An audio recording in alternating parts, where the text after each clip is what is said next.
और पता है बाबा साहब के हाथों में जब कलम आई, देश का संविधान लिखने का मौका मिला। बाबा साहब ने अपनी पत्नी का दिया हुआ वचन निभाया।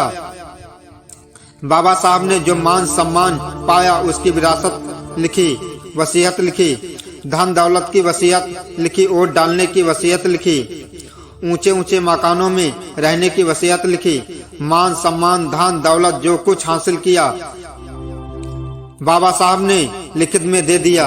एक विरासत वसीयत लिख डाली। जानते हो उस वसीयत में किसका नाम था?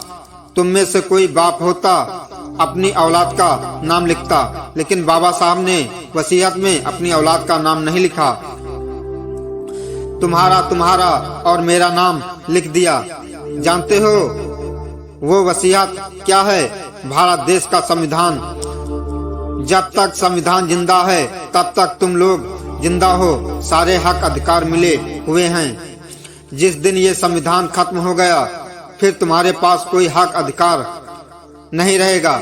माताओं बहनों, यही बाबा साहब जब बूढ़े हो गए आगरा में आए थे 18 मार्च सन 1956 को। आगरा में लाल किले के सामने आंखों में आंसू भरकर एक बात कही थी, संदेश दिया था, ऐ बहुजन समाज के लोगों, मैं तो बूढ़ा हो चला, मेरी सांसों का कोई भरोसा नहीं, कब निकल जाएं। लेकिन मैं तुम्हें इतना बताना चाहता हूँ कि 4 बच्चे, अपनी पत्नी, अपना पूरा जीवन लगा के तुमको यहाँ तक लेके आया हूँ। अगर हो सके मेरे कारवा को आगे बढ़ा देना, लेकिन पीछे मत गिरने देना। लेकिन मैं देख रहा हूँ बाबा साहब के कारवा को क्या आगे बढ़ा रहे हो।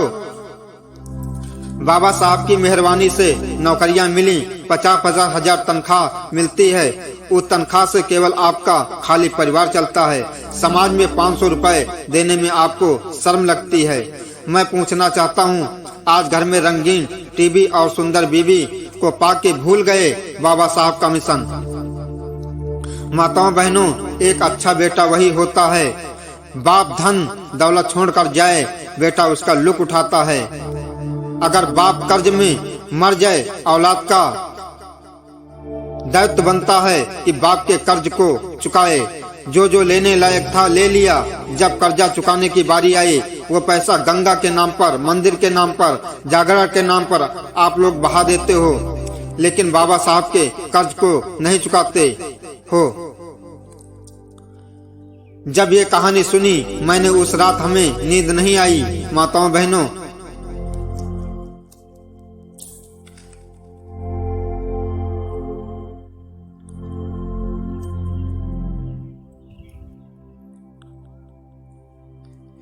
जब ये कहानी सुनी मैंने उस रात हमें नींद नहीं आई। माताओं बहनों, मैंने बाबा साहब अम्बेडकर की फोटो सामने रख कर कसम उठाई, अपने आप से संकल्प लिया। बाबा साहब दुनिया के लोग अपना बेटा माने ना माने, लेकिन मैं अशोक राज आपको अपना पिता स्वीकार करता हूँ। मैं तुम्हारा सच्चा बेटा बन के तुम्हारे कर्ज को चुकाने का काम करूँगा।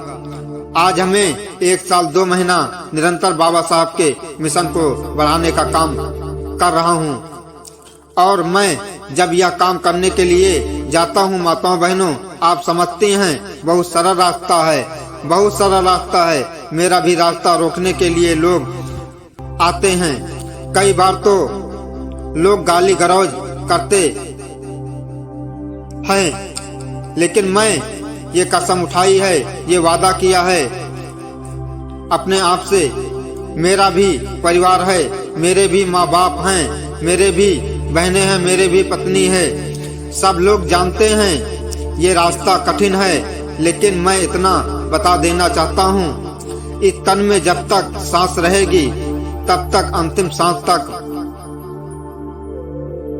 बाबा साहब अम्बेडकर के मिशन को आगे बढ़ाने का काम करूंगा। भले मेरी जान क्यों न चली जाए, लेकिन